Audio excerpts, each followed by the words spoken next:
Hello everyone, আসসালামু আলাইকুম। আজকে আমি আপনাদের সঙ্গে শেয়ার করব রসুন ভর্তা।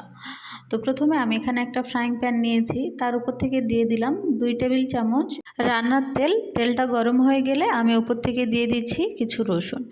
রসুনগুলো আমি খুব ভালোভাবে খোসা ছাড়িয়ে ধুয়ে রেখেছিলাম। আর আমি খুব অল্প পরিমাণেই করব।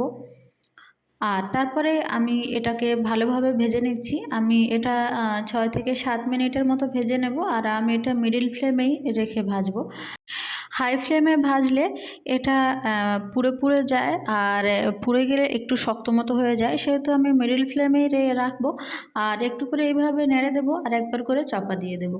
আমি এইভাবে 6 থেকে 7 মিনিট ভেজে নেব। আর রসুনটা ভাজা হয়ে গেলে আমি এটা তুলে নেব। দেখা পাচ্ছেন আমার এটা খুব বেশি লাল বা কালো হয়নি, বেশ হালকা হালকা হয়ে আছে। এরপরে ওই তেলের মধ্যে আমি দিয়ে দিচ্ছি 1 চা চামচ কালো জিরে আর পেঁয়াজ কুচি। আমি এখানে একটা মাঝারি সাইজের পেঁয়াজ কেটে রেখেছিলাম, সেটা কালো জিরের উপরে দিয়ে দিলাম। আর এইভাবে ভালোভাবে আমি নেড়ে নিচ্ছি। আর এখন আমি দিয়ে দিচ্ছি লবণ। এখানে আমি খুব অল্প পরিমাণেই লবণ দিয়েছি, হাফ চা চামচের মতো। আর পেঁয়াজটা খুব বেশি ভাজার প্রয়োজন নেই, একটু নরম হয়ে গেলে ওই 1 থেকে 1.5 মিনিটের মতোই ভাজবেন, খুব বেশি ভাজবেন না। অল্প ভাজা হয়ে গেলে তারপরে পেঁয়াজটা আমি তুলে নেব। আর এখন আমি ভর্তাটা করব। তো পেঁয়াজের মধ্যে আমি কালো জিরে দিয়ে দিয়েছি আর লবণটাও দিয়ে দিয়েছি আর রসুনটা নিয়ে নিলাম। আমি এখানে অল্প পরিমাণে ভর্তাটা করব। এখানে আমি ভাজা লঙ্কা নিয়ে নিয়েছি 3টে।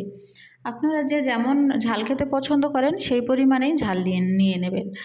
তো এরপরে আমি লঙ্কাটা খুব ভালোভাবে ম্যাশ করে নিলাম। আর এখন আমি লঙ্কাটা পেঁয়াজের উপর দিয়ে এইভাবে ভালোভাবে মেখে নিচ্ছি একসঙ্গে সবগুলো।